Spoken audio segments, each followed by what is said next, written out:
और वैसे भी जब ऊपर वाला जज होता है तब दलील करने वाले हम कौन होते हैं। एडवोकेट देवी की मेहनत रंग लाती है। महेंद्र भाई गोलू का केस जीत जाते हैं। अब गोलू को उनसे कोई नहीं छीन सकता। महेंद्र भाई और पुष्पा बहुत खुश हैं और देवी जी के शुक्रगुजार है। देवी जी महेंद्र भाई की दी हुई फीस भी वापस कर देती हैं, जिससे पुष्पा और महेंद्र भाई को आश्चर्य होता है। देवी जी कहती हैं कि उन्होंने ये केस पैसों के लिए नहीं लड़ा, बल्कि एक पिता के लिए लड़ा है।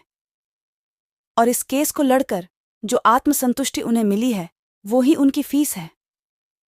ओपोजिशन की वकील नयन तारा वहां आती है और देवी को केस जीतने के लिए बधाई देती है। वो कहती हैं कि वो हार कर नहीं जीत कर जा रही हैं। उसने इस केस को एक अलग नजरिए से देखा है। वो कहती है कि कानून की किताब में इमोशन की भी जगह होनी चाहिए। महेंद्र की सादगी और सच्चाई ने ही उसे ये केस जितवाया है, जबकि गलती भी दोनों पार्टियों की थी और सही भी दोनों पार्टियां थीं। ये केस अद्भुत था।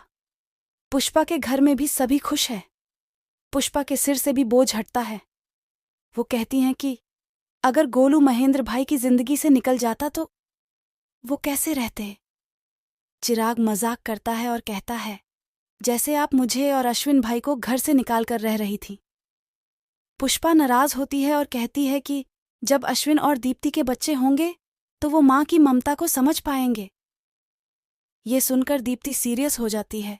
उसे डॉक्टर प्रज्ञा की बात याद आती है, जो कहती हैं कि उसकी फाइब्रॉइड की समस्या को दूर करने के लिए यूट्रस निकालना होगा, जिसका मतलब बच्चों का ना होना।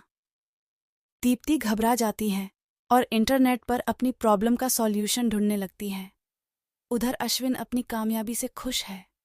उसमें पूरी तरह से डूबा हुआ है। बातों बातों में वो दीप्ति से बच्चे की बात छेड़ता है। दीप्ति असमंजस में कोई जवाब नहीं दे पाती। वो डॉक्टर को कॉल करके अपॉइंटमेंट फिक्स करती है। इसका मतलब है कि पुष्पा के लिए एक नया चैलेंज तैयार हो रहा है। उधर चंद्रिकाबेन जुगल को बताती हैं कि वीरेन भाई ने एक एग्रीमेंट पर साइन करवाया है, जिसकी वजह से कोई भी काम छोड़कर नहीं जा सकता। अगर कोई काम छोड़ता है तो उसे 10 लाख की पेनल्टी होगी। जुगल पुष्पा को बोलता है कि वीरेन भाई धोखे से कुछ भी कर सकते हैं, इसलिए चंद्रिकाबेन और उनकी साथी नहीं आ सकती। जुगल पुष्पा को पुराने स्टूडेंट से बात करने के लिए कहता है। तो देखते हैं आगे क्या होता है।